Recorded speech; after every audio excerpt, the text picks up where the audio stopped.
Carrying on our conversation from yesterday, we're going into part 2 of spiritual hygiene, getting a little bit more specific on some of the tools, technologies, and techniques to restore our own field of consciousness and to cleanse the intuitive mind. Ready to get started? Let's get to it.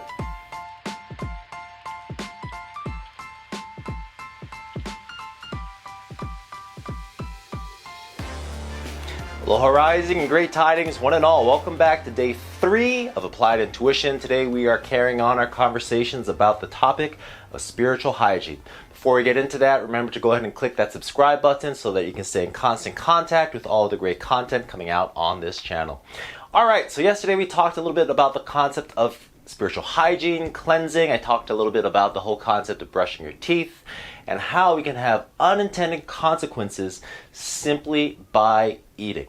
Right? Talked a little bit about, having all that stored sugar in your mouth and then having that bacteria in the heart and all those things. Now, the thing that I really want to impart here is that we are embarking on an experience. And one of the things that we want to ensure is that we are accounting for these unintended consequences. Simply by using our intuition, that means that we're going sort of out into the intuitive world.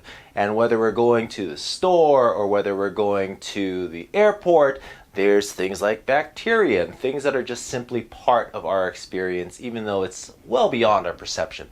And so in that light, we're doing something along those lines to ensure, as we talked about yesterday, the whole process of clearing. Today we're going to go into the concept of cleansing. Now these are very similar. Clearing is the removal of these different metaphysical factors that can come into play. Things like quantum entanglement, connections to other people, things in terms of like the energetic bacterium that we inevitably encounter within our lives. Today, as we talk about cleansing, it is the restoration of our own intuitive mind and our own energetic self. So that's a little bit different. However, those two go hand in hand, right? Now, yesterday we talked a little bit about the physical and the mental. Today, we're going to talk a bit more on the emotional and energetic. I want to keep this very, though, practical. Meaning that what we're really going to be focusing upon today are some of the tools, technologies, and techniques, not just for the emotional and energetic bodies, for all 4 of them. Ways that we can leverage our allies, if you will. Ways that we can ensure that we are taking into account the fact that we are going to be counting on some kind of engagement, whether we're talking about getting mixed up in someone else's emotions, picking up on someone else's thoughts, and how to get ourselves back to center. Now, as we look at all that, one of the things that really comes into play is this concept of cleansing rituals. Now, cleansing rituals are basically actions that we can incorporate into our everyday. However, they interrupt our daily routines. Now, the thing about routines versus rituals is routines are sort of like our regular everyday habits. Right? You wake up in the morning, maybe the first thing that you do is check your phone, you go to the restroom, you make your coffee, whatever that is for you, that is a daily activity, is what we would identify as a habit and more or less part of your routine. These unconscious actions of everyday life. What a ritual is it actually interrupts because we need to place our attention specifically upon it. And as we do, we also infuse it with our intention, which inevitably gives direction to where our energy flows. So attention, intention, direction, right? As we look at that as part of what we're going to be talking about with our cleansing rituals, then one of the core aspects of what it is that we're really intending is that cleansing or the restoration of our intuitive and authentic mind. We're coming back to our center. And what that does is that allows us to reclaim our energy. That allows us to get back to our own resonant frequency, which we'll talk a little bit more about this week. And that allows us then to be able to more accurately access our own intuitive mind. So it's a great thing to incorporate. And as we go through that, one of the things about it is that as we explore things from more of that empathic area, right? As we look at that empathic area, it is more magnetic. It is something that allows us to connect to others via emotions, right? Have you ever walked into a room, for example, and you've just very much sensed the emotion or the energy of the room, right? If you go to a sporting event, you might get caught up in the excitement. If you're going into like a movie and it's a romantic comedy, you might be laughing while also feeling your heartstrings pulled upon. And as we go through all of those experiences, there's a collective field or a collective feel that empaths can tune into.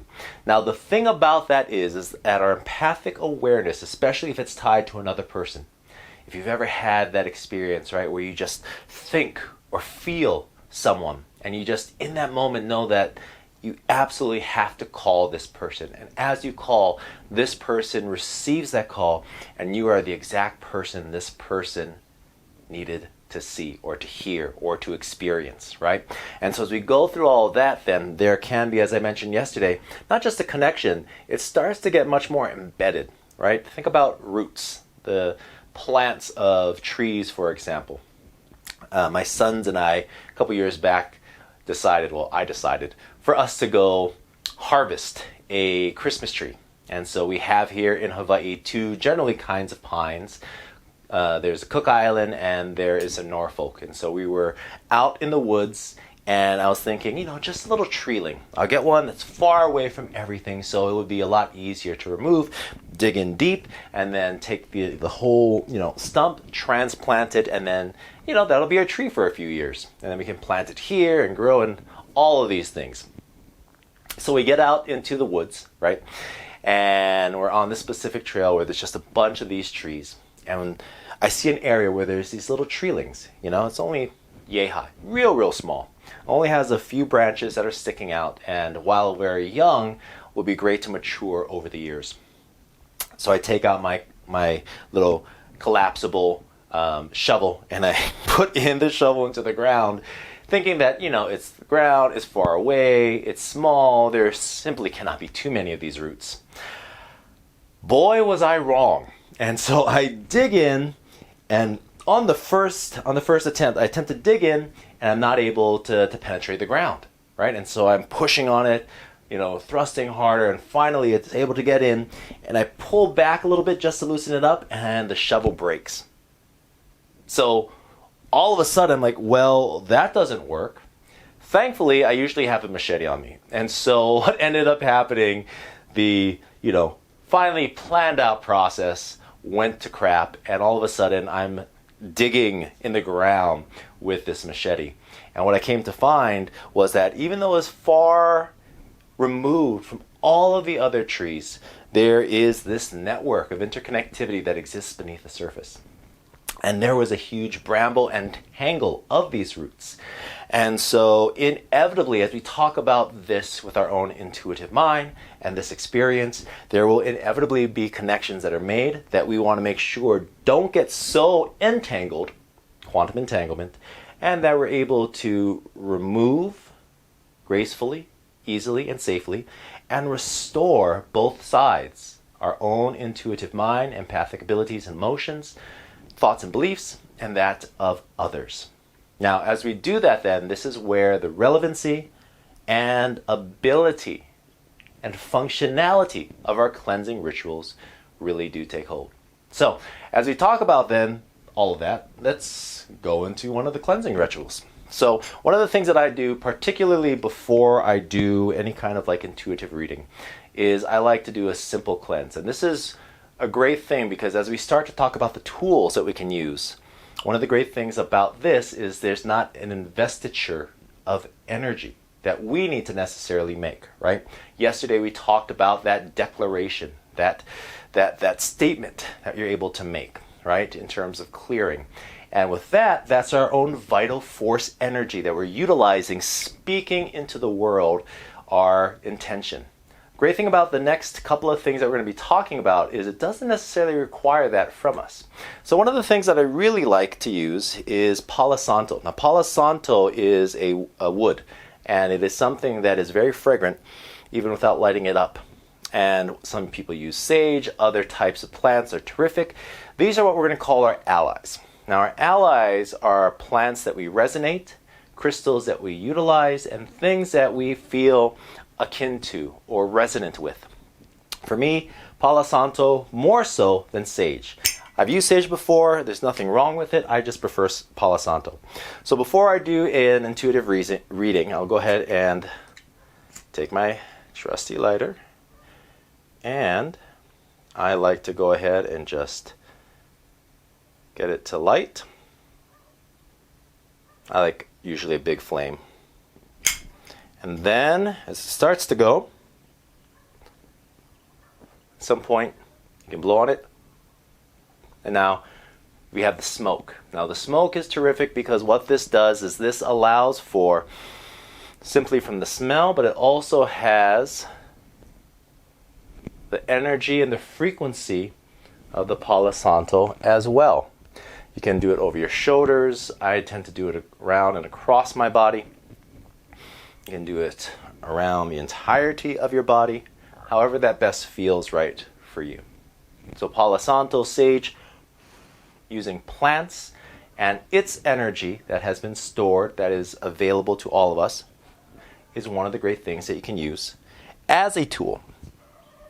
And speaking of tools, another one that I use daily is my crystal tuning fork. Now the tuning forks in and of themselves are amazing. This engages with more of the acoustic aspects, the vibratory pieces. I'll link in something called cymatics, which goes a little bit further into all of this. However, every frequency has a vibration, and that vibration is something that can be more or less coherent, right? We look at some of the information in terms of water molecules or particles, and how are the vibration of words as well as emotions can come into play. Now we think about how much of our body is actually water. So as that comes in, then something like this is incredibly powerful. Now this is my crystal tuning fork at 432 hertz. One of the ways that I use it is tap. You're not able to hear it, but that's okay. And then I go ahead every day pretty much across my head first, and I go all the way around. And this is again something that I use in a way that is more of a ritual. And so every day before I do it, I take a breath, I take a moment, and I really connect with my intention, not just for the day, but for that specific moment. And that really depends upon the moment itself. Another way I'll use it is in clearing through what is called our biofield.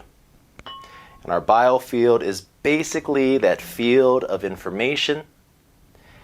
If we think about it, right, every particle, every water molecule in my body is now getting tuned and attuned to the resonant frequency of 432 hertz. Now, the longer you do this, the better off you are. It really kind of just depends, though, in terms of the time that you have and the availability. It doesn't have to be one of these. It doesn't have to be a crystal tuning fork. You absolutely can have also a regular tuning fork as well. I'll also link in the comments a bit on that as well. And that really helps out in terms of the sensations of what we identify as both the physical with the smells, as well as the emotional in terms of the actual frequencies, the connection to water. As we kind of come back into more of that mental body, we're going into another declaring statement. And this is a different statement, though one that is much used as well. This is more of a cleansing. So I don't do this one as much as I do the previous one we talked about yesterday. When I do it, I'll take a moment and a breath, and again, very intentional. So I'll take a few breaths sometimes if I'm really worked up and I'm feeling a little bit of strain. And then I'll go into it to release all contamination and any visiting entities, to clear any connection to other people and their emotions, to restore wholeness and integrity to myself through all time. Source light, please assist me. I take a moment, a breath. Feel it as it transfers through my body, and then I just express gratitude. Thank you. All right, so those are now 3 things that you can use accessing our allies, and that can be not simply like an actual piece of wood. We can also have things in terms of having certain plants in certain places. Essential oils are phenomenal. There's one that I use which is a mix of frankincense and myrrh.